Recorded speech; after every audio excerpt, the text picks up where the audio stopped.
ವೀಕ್ಷಕರೇ ನಮಸ್ಕಾರ. ನಾವೇ ನೋಡ್ತೀವಿ ಅಡಿಕೆ ಗಿಡದಲ್ಲಿ. ಆದರೆ ಮೊದಲನೇ ಹಂತದಲ್ಲಿ ಈ ರೀತಿ ಎಲೆ ಚುಕ್ಕಿ ರೋಗ, ಆಮೇಲೆ ಎರಡನೇ ಹಂತದಲ್ಲಿ ಈ ರೀತಿ ಪೂರ್ತಿಯಾಗಿ ಗಿಡ ಪೂರ್ತಿ ಹಳದಿಯಾಗಿ ಈ ಥರ ಒಣಗ್ತಾ ಬರುತ್ತದೆ. ಕೊನೆ ಹಂತದಲ್ಲಿ ಏನು ನೋಡಾಕತ್ತೀವಲ್ಲ ಈ ರೀತಿ ಫುಲ್ ಡ್ರೈ ಆಗುತ್ತೆ. ಆಮೇಲೆ ಈ ತೋಟದಲ್ಲಿ ಮತ್ತೇನು ಸಮಸ್ಯೆ ಇದೆ ಅಂತ ನಿಮಗೆ ಹಂತವಾಗಿ ತಿಳಿಸ್ಕೊಡ್ತೀವಿ. ವೀಕ್ಷಕರೇ, ಇದೀಗ ಈ ಗಿಡ ಈಗ ನೋಡ್ತಾ ಇದ್ವಲ್ಲ, ಈ ತರ ಗಿಡ ಇದು ಸುಳಿ ತಿಗಣೆಗೆ ಆಲ್ರೆಡಿ ತುತ್ತಾಗಿರೋಂಥ ಅಡಿಕೆ ಗಿಡ ಕಾಣ್ತಾ ಇದೆ ನೋಡಿ. ತಿಗಣೆ ಹುಳ ಇದೆ. ಈ ರೀತಿ ಸುಳಿಯಲ್ಲಿ ಎದ್ಬಿಟ್ಟು ರಸ ಇರೋದ್ರಿಂದ ಅಡಿಕೆ ಗಿಡಗಳ ಗರಿಗಳು.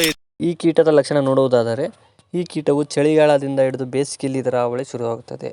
ಈ ಕೀಟವು ಮರದ ಸುಳಿಯಲ್ಲೇ ಇದ್ದು ವಾಸ ಮಾಡುವುದರಿಂದ ಅಲ್ಲಿಯೇ ರಸವನ್ನು ಸಂಪೂರ್ಣವಾಗಿ ಹೀರುತ್ತದೆ. ಇದರಿಂದಾಗಿ ನಮಗೆ ಕಪ್ಪು ಬಣ್ಣದ ಚುಕ್ಕೆಗಳು ಕಾಣುತ್ತದೆ. ಈ ಕೀಟದ ಬಾಧೆಗೆ ತುತ್ತಾದಂಥ ಅಡಿಕೆ ಗಿಡಗಳು ಸಾಯುವುದಿಲ್ಲ, ಆದರೆ ಬೆಳವಣಿಗೆಯಲ್ಲಿ ಸಂಪೂರ್ಣವಾಗಿ ಕುಂಠಿತವಾಗುತ್ತದೆ. ಈ ಕೀಟದ ಹತೋಟಿಗೆ ನೋಡುವುದಾದರೆ ಥೈಮ್ಯಾಥ್ಯಾಕ್ಸಿನ್ ಪ್ಲಸ್ ಲ್ಯಾಂಬ್ಡಾ 1 ಲೀಟರ್ ನೀರಿಗೆ ಬೆರೆಸಿ ಸಿಂಪಡಣೆ ಮಾಡೋದರಿಂದ ಈ ಕೀಟದ ಹತೋಟಿಯನ್ನು ನಿಯಂತ್ರಿಸಬಹುದು.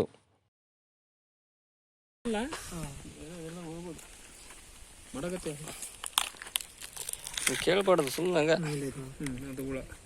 ವೀಕ್ಷಕರೇ, ಹಿಂಗಾರ ತಿನ್ನುವ ಹುಳಕ್ಕೆ ಬಾಧೆಗೆ ತುತ್ತಾಗಿರುತ್ತ ಅಡಿಕೆಯ ಹಿಂಗಾರ. ರೈತ ಬಂದ್ರೆ ನಮಸ್ಕಾರ. ನಾವೇನು ನೋಡ್ತೀವಲ್ಲ, ಹಿಂಗಾರದಲ್ಲಿ ಆಲ್ರೆಡಿ ಹಿಂಗಾರ ತಿನ್ನುವ ಹುಳ ಆಲ್ರೆಡಿ ಡ್ಯಾಮೇಜ್ ಮಾಡೈತಿ. ಅದು ಯಾವ ಥರ ಇರ್ತದಂತ ಇಲ್ಲಿ ಕಾಣ್ತದೆ ನೋಡಿ. ಆಲ್ರೆಡಿ 1, 2, 3, 4